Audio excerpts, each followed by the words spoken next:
পাহাড়ি ঢলে বিপর্যস্ত সিলেট সুনামগঞ্জে বাড়ছে ভয়াবহ বন্যা আতঙ্ক। বিভিন্ন পয়েন্টে পানি বিপদসীমার উপর দিয়ে প্রবাহিত হচ্ছে। সবশেষ খবর জানাতে সিলেটের কোম্পানিগঞ্জে আছেন সহকর্মী ইকরামুল কবির এবং সুনামগঞ্জের ছাতকে আছেন রিপোর্টার আমিনুল ইসলাম। শুরুতেই যাচ্ছি ইকরামুলের কাছে।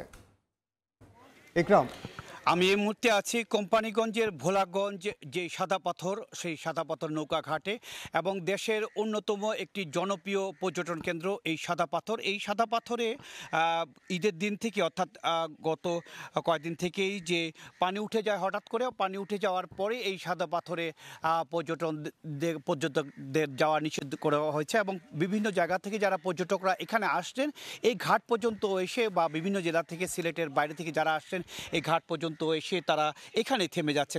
কারণ হচ্ছে কি এরপরে আর যাওয়া যাচ্ছে না এখান থেকে নৌকা ঘাট, এবং এই নৌকা করেই তারা সবাই যারা আসছেন এই মেঘালয়ের যে পাহাড় আছে সেই পাহাড়ের পাদদেশে সাদা পাথর পর্যটন কেন্দ্রে যাওয়ার কথা ছিল, কিন্তু অনেকে না জেনে এই জায়গা পর্যন্ত এসে তারা নিরাশ হচ্ছে। কিন্তু করার কিছুই নেই, এটা প্রাকৃতিক দুর্যোগ এবং প্রাকৃতিক দুর্যোগের কারণেই সাদা পাথর, জাফলং সহ সিলেটের সব পর্যটন কেন্দ্রগুলো বন্ধ করে দিয়েছে প্রশাসনের পক্ষ থেকে। এর অন্যতম কারণ হচ্ছে গিয়ে এখন যে অবস্থা বা পাহাড়ি ঢল নামছে, যে পাহাড়গুলো দেখা যাচ্ছে চেরাপুঞ্জি বা ভারতের যে পাহাড়গুলো আছে সেই পাহাড় থেকে কিন্তু যে অতিবৃষ্টির কারণে পাহাড়ি ঢল নেমে আসে এবং পাহাড়ি ঢলগুলো এই যে ধলাই নদী যেটা আছে আমার সামনে, যে নদীটি ধলাই নদী হয়ে সিলেটে প্রবেশ করছে এবং এই পাহাড়ি নদীর যেই ঢল বা ঝর্ণাধারার থেকে যে ঢল, এই ঢলটা কিন্তু মারাত্মক। সে কারণে যারা পর্যটকরা যদি সেই সাদা পাথর এলাকায় যায়, যদিও সাদা পাথর এখন পাথর আর দেখা যাওয়ার কথা না বা দেখা যাচ্ছে না, উপরে পানিতে পুরো ডুবে গেছে। ডুবন্ত এই সাদা পাথর এলাকায় যদি কেউ যায় তাহলে একটি ঝুঁকি থাকে, মারাত্মক ঝুঁকি থেকে পর্যটকদের নিষ্কৃতি দেওয়ার জন্যই প্রশাসনের পক্ষ থেকে এই পর্যটন কেন্দ্রগুলো নিষিদ্ধ করা হয়েছে, পর্যটকদের যাওয়া নিষিদ্ধ করা হয়েছে। এটি অত্যন্ত একটি জরুরি দরকার ছিল, যদিও সিলেটের এই সময়টি একেবারে পর্যটকদের পদভারে মুখরিত থাকে। প্রায় প্রতিদিন লক্ষাধিক পর্যটক এই পর্যটন কেন্দ্রে আসা যাওয়া করতেন এবং এতে করে প্রায়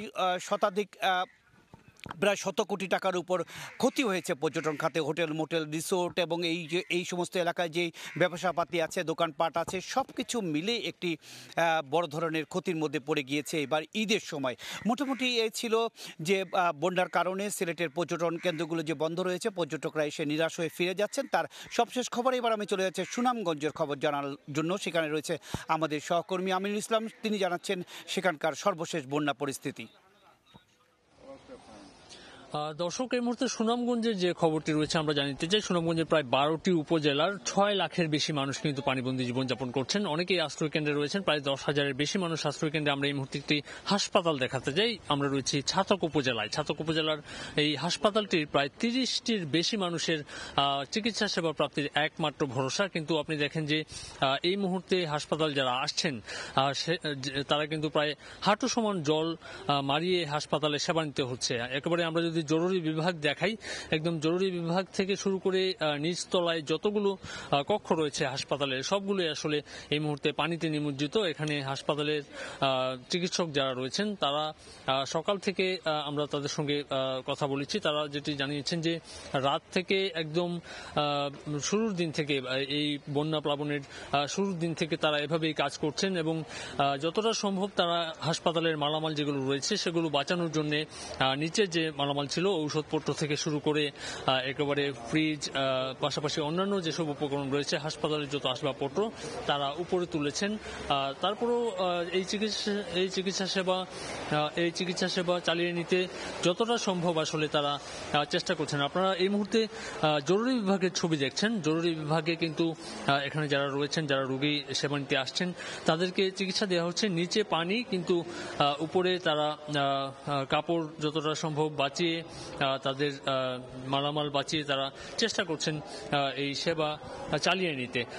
আজকে আসলে আপনারা জানেন যে প্লাবনের 3য় থেকে 4র্থ দিন, প্রথম দিন থেকে আসলে এই অবস্থায় এই হাসপাতালে যারা রয়েছেন তারা কিন্তু এই সেবা চালিয়ে নিচ্ছেন। তো দর্শক, এই ছিল সুনামগঞ্জ থেকে, ফিরে যাব স্টুডিওতে। সরাসরি যুক্ত ছিলাম সিলেট ও সুনামগঞ্জে।